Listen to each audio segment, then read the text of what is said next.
Welcome to MSI Cooldown after the final day of the MSI 2022 group stage.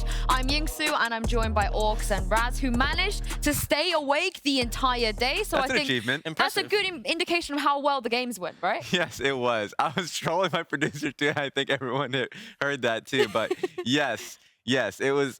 Today's games were pretty damn fun. Specifically, if you guys missed it, Fungbu Buffalo. I knew it was going to happen at least once. I knew it was going to happen at least once. Saigon Buffaloes versus Detonation Focus Me was a barn burner. I loved the hell out of that game. Yeah, and honestly, I feel like we got more than we expected because the fact that A's came in and won a game and in such a manner against DFM was fantastic. I think a lot of people might be a little bit disappointed that DFM, Dan, didn't actually manage to go through to the next round. I know they have a lot of fans every single time they come into an international tournament. Yeah, I think especially after the Worlds performance, there was a lot of hopes for them. But ultimately, I think this was a tough group. I think out of all of them, this was the one that I was most up in the air about which team would make it out in that second seed. And credit to them, DFM put a really good fight up. Yeah, and I think that for me, I'm not so concerned about the trajectory of the region. Most of the people would be talking about the fact that, yes, they lost Gang, the fact that they also lost Arya to the LCK.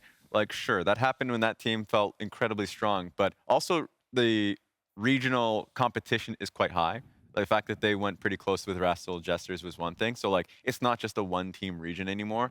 And I do think that going into Worlds, also we mentioned it with Yaharong and Harp coming in just recently, like this split, they need more time. And I think now looking towards Worlds, they will get that time.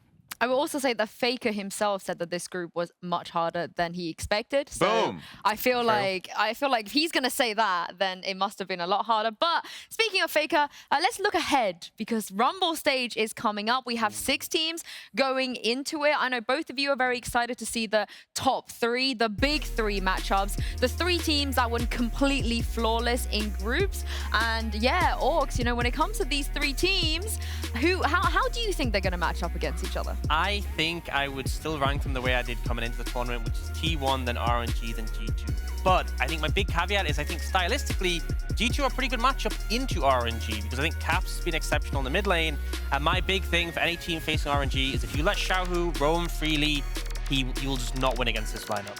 Yeah, that's also the matchup that I want to see the most, mostly because G2 is a really aggressive team right in the early game. You mentioned Caps, also just Targamas. For me, is like a big surprise and also meta changer with his Pike. So even if he doesn't have that, he's somebody that's going to be roaming quite frequently. Him, you know, and FLICKR in the bottom lane have been performing quite well. And sure, you can look at this specific group that they were in and talking about that it's, you know, a little easier. But still, I think just objectively the way they were playing was just great. So that's a fun one. We have a lot of win streaks as well, and I feel like records are made to be broken, right? But the format means that only one team theoretically can stay flawless. Like, you can't have 3 teams staying flawless at this stage. So which team do you guys feel like will be that team, or if any of them are going to stay flawless? I don't see any team staying flawless. I think T1's most likely. I just don't see it. I think G2 have looked exceptional, and I think RNG are not an easy pushover team. I think they will at least drop 1 game. I agree with that. I think a lot of people would expect that T1 would remain, you know, undefeated as well for how long they've done it. But remember, that was a best-of-3 format during the regular season in the LCK in which they've been undefeated, but they lost individual games. This is still a best-of-1. And so I would expect that to be the case. I think RNG versus T1 for me is going to be the one to watch. Yep. And, you know, for some of the teams, for how I would say teams to watch for me would even just be like, it's going to suck. Everyone's going to be like, okay. But like PSG, Evil Geniuses, teams that are like learn throughout this stage. You had me in the first half. You had me. Yeah. The way I say this he's got to show them, doesn't he? Like maybe. But the reason why I brought them up is because it felt like they're the 2 teams that ramped up throughout the first stage, right? And legitimately got better and got some of the nerves out of the way and took a lot of lessons. So for me, I think they'll take 1 win. But either way, like the top 3 will be taking games from each other. So it's about the bottom teams that I think would be the surprise. Yeah, and honestly, I feel like Saigon Buffaloes, especially after today's performance, this is a team who are super fast-paced, super aggressive. Particularly when I look at RNG, you know, haven't seen their playoffs. Top Esports was their biggest challenger, and they were a team who, frankly, crushed them in the early game. struggled a little bit after Yeah. that, but I think if you come in with a team with the pace of Saigon Buffaloes, if you're willing to challenge like they did against T1's bot lane, I could see them upsetting a lot of teams. And the biggest thing to me on that front, what they showed to us as analysts and to people out there in the world is that they are not a one-note team. Sure, you can play towards Shogun and Taki, and if they fall behind, it's not as if they that it's over for them. No, they're resting their eyes there. It's because Hasmed versus DFM earlier on like fell 0-3 in his lane, but during team fights remained firm. I thought they made great decisions after the fact around Baron. They're great team fighters, and so teams going into the Rumble stage have to respect that, and they're going to take at least one or two names. I mean, you heard it from them. The Buffaloes are coming. The Buffaloes They're are coming. I Whether believe you it. like it or not, they're coming. But I want you to put your money where your mouth is. You know, your big brain analyst here. Vedi already has kind of the bragging rights of saying that he was categorically confident that every single one of those teams, the top seeds, were going to come out flawless. And he Okay. was right. And we can't let him be right for too long. So Yeah. assuming that you think that G2, RNG, and T1 are making it out, who's the fourth team, though? Because there's going to be 4 teams making it out. And Well, Raz, I'm going to have to come out with an I know answer you're going here. to say Look, EG, but yes, like, I am. why? Oh my yes, God. I am. Look, you can't stop me for shilling for EG. But on an honest note, I remember having a conversation with a friend for us just about like the strength of 3 teams. The 3 teams that people would obviously look towards is PSG, Saigon Buffaloes, and Evil Geniuses. I think Evil Geniuses still have the talent. Inspired, even though like the team themselves had been suffering when they went up against G2, had great games. Inspired, Impact, and Vulcan. It's really just about, for me, Danny and Jojo to pick it up. And as this kind of the week progressed, Danny started to have great, his Jinx game in particular was nice. And then when he went up against the Order in this group, that Jojo Pian had a fantastic series. So it's those 2 players that really need to kind of step up. But I have ultimate confidence in Inspired as a player. Yeah, well, for me, I have to go with Saigon Buffaloes again, because ultimately, there is a bit of recency bias, right? They had a fantastic performance today. Yes. But I think Group A was the hardest group, right? I think Group B, PSG struggled when I didn't expect them to as much, but did bring it through. Group C, I'm going to talk about Group C. Group Yeah. A, I think Group A was a real challenge, and I think they stepped above. They showed that we could do. They even challenged T1 at times. I think that they look like a solid 4th place contender. And I think it's really hard when it comes to 3-team groups to like draw strong conclusions. I remember in the last MSI, RNG went flawless, but people really didn't take that too seriously because of the competitions within that group.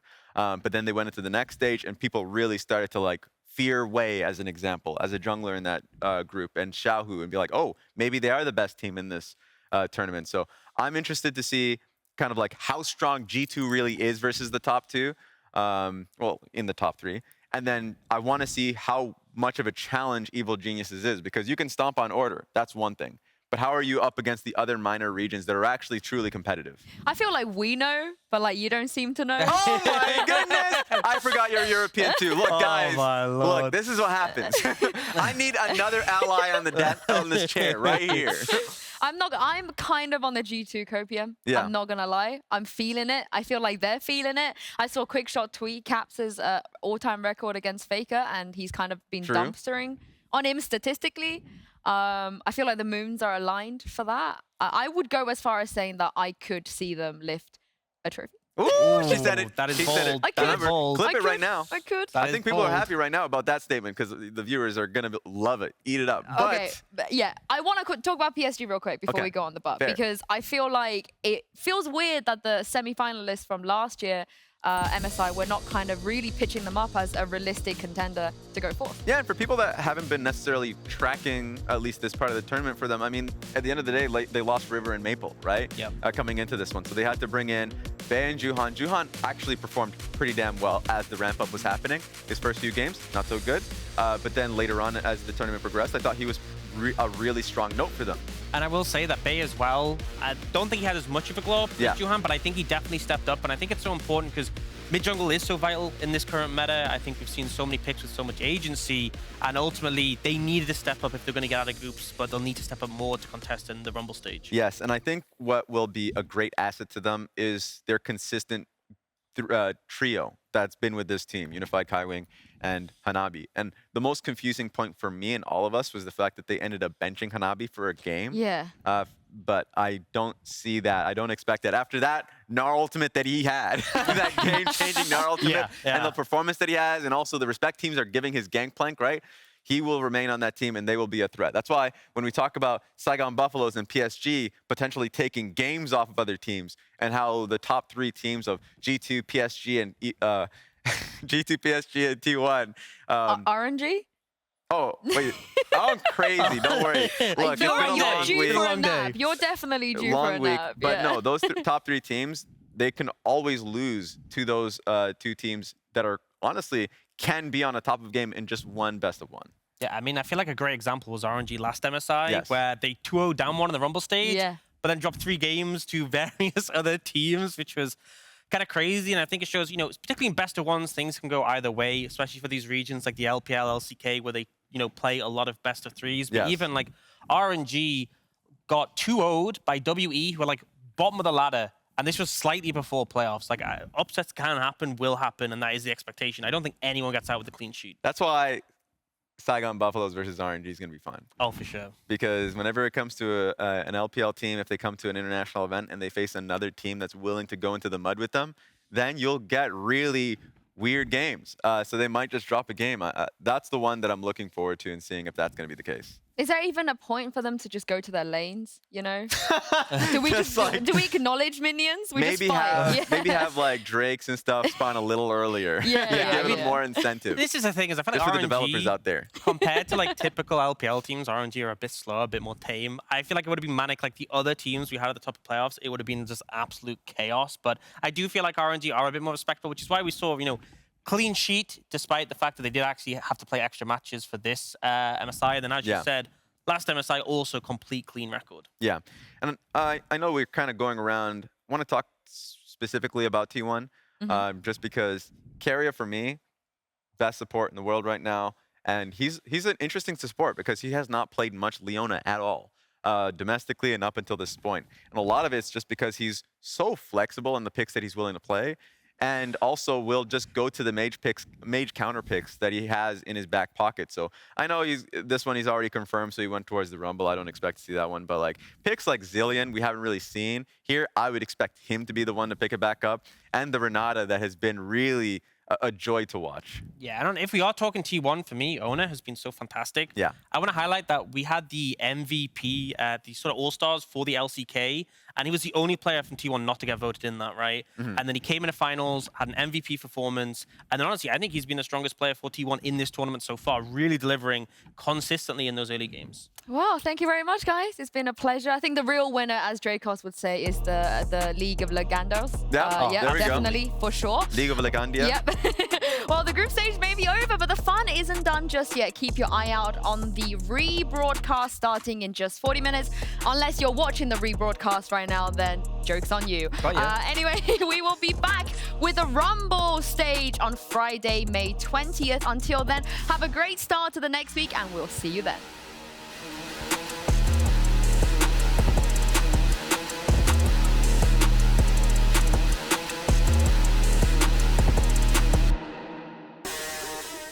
Welcome to... No, shut up. We gotta go straight to the We're going live. We're going live. We're going live. Do it live. Go, go, go. Oh, here we go. We might have it. Ooh. All right, so there's the knock. Yep. Boom. Up she goes. Just rockets off camera. This is the best part. I must go. My people need me. But who cares? Because Leon is... Oh, my God. The stun from Alistair still connecting, trying to find the disengaged Barrett. Q back to the minions. It looks like he's going to do something to make it out almost into the Ezreal, but it's not going to be enough. Gala now taking down Saren. Holy Phoenix now needs to run. There's no more bullets left in the clip. Double kill for the Ezreal. I swear, Gala's Ezreal just does more damage than my Ezreal does. You know, it turns out when you hit the Qs, Fetty, you do more damage. He's almost there, but Inspired's in the mess. Now AG gonna go back through. Inspired gets one. Inspired gets two. Destiny coming in from Jojo, and he's underneath the tower. Both attacking it for as long as possible, but they don't even need the tower to find the kill. Jojo dies, goes out from Kiss. They Well, it's okay, here we go. Flash comes in, and that might just be enough. He is going to put that ultimate into the back of Caps and take him down. Yeah, here comes Way, though. It's Vital Buff. You have to go in, Way! No. of a stun here. Aegis finding the jungler, catching him out, looking to knock up Hanabi, but Hanabi's gonna get the double bans onto safety. Meanwhile, Unified, oh no! His life is just so hard. Oh no! She's dead though! But it's not enough. Caps finally gonna go down as Impact dies. You are kidding me, Caps. You are absolutely absurd, ridiculous, insane silence play. Every lane, depths across the Come board. on, man. Kill him. Do it. Come on, man. Do it. Gale for Zoe. It's so gross. It's so gross. Gala's gonna pick up yet another kill. It's a double. It's a triple. Is it a quadra? Is it a penta? Gala's gonna get it again. The penta kill for Gala. Big 2-on-2 on the bottom side again. And this time, Shogun and Taki will get their revenge. Another double kill into this Tristana. Matter of fact, we creeping, now we sneaking. Enemy highs, we be seeking. Lurking through waters and bushes, oh man. Cool guys, we deepin'. All of you die, one at a time. Those are the facts, we don't talk dice. Ready to fight.